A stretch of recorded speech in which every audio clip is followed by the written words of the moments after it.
સ્કંદ પુરાણમાં જેનો ઉલ્લેખ કરાયો છે એવા પ્રાચીન તીર્થસ્થાન તુલસી શ્યામના આપને દર્શન કરાવીશું। આજથી 480 વર્ષ પહેલા ગીરના પ્રાકૃતિક સૌંદર્ય વચ્ચે શ્યામ સુંદર ભગવાન સ્વયંભૂ પ્રગટ થયા હતા। પૂજાધારી બાપુ નામના સંતે તેમની સ્થાપના કરી હતી। તો ગુજરાતના આ જાણીતા તીર્થસ્થાનનો મહિમા આપણે પણ જાણીએ। ગીરના ગાઢ જંગલમાં કુદરતના ખોળે બિરાજમાન છે ભગવાન શ્યામ સુંદર। તુલસી શ્યામ તીર્થ ગીર સોમનાથ જિલ્લાના ઉના શહેરથી આશરે 29 કિલોમીટર દૂર જંગલ માર્ગે આવેલું છે। આ સ્થળ કુદરતી સૌંદર્યથી ભરપૂર છે। આ સ્થળ મનને શાંતિ આપે અને હરી લે તેવું છે।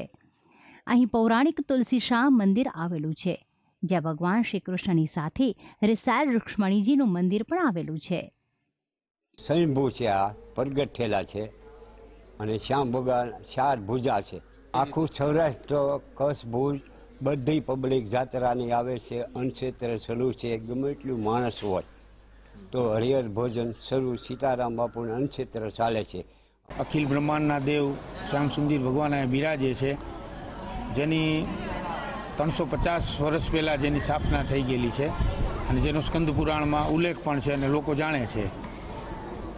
અને અહીંયા જે તે ટાઈમે દીપ રાજધાની હશે ત્યારે જાલંધરનો અહીંયા વધ કરેલો ભગવાને અને જેમની પત્ની વૃંદા, જેના શ્રાપથી ભગવાન શ્યામ થઈ ગયેલા અને ભગવાને વળતો શ્રાપ આપેલ, જેના વૃક્ષ પેટે એટલે તુલસી થયેલ અને જેને આપણે ભગવાને વરદાન આપેલ કે પહેલાં આપણા લગ્ન થશે, એના પછી આ સંસારી બધાના લગ્ન થશે। એટલે દેવ દિવાળી ઉપર અહીંયા જે લગ્ન આપણે તુલસી વિવાહનો જે પ્રસંગ છે એ અહીંથી સ્ટાર્ટ થાય છે। આ જગ્યામાં વિષ્ણુ મંદિર આવેલું છે। તદુપરાંત રૂક્ષ્મણીજીનું મંદિર છે, જે 400 પગથિયા ચડીને ડુંગરા ઉપર આવેલું છે। આ જગ્યાને ચેતનવંતી બનાવનાર પ્રતાપી સંત શ્રી દૂધાધારી મહારાજ થયા, જેના સમયથી જ આ જગ્યા વધારે પ્રકાશમાં આવી, કારણ કે ત્યાં દૂધાધારી મહારાજે ખૂબ જ તપશ્ચર્યા કરી હતી।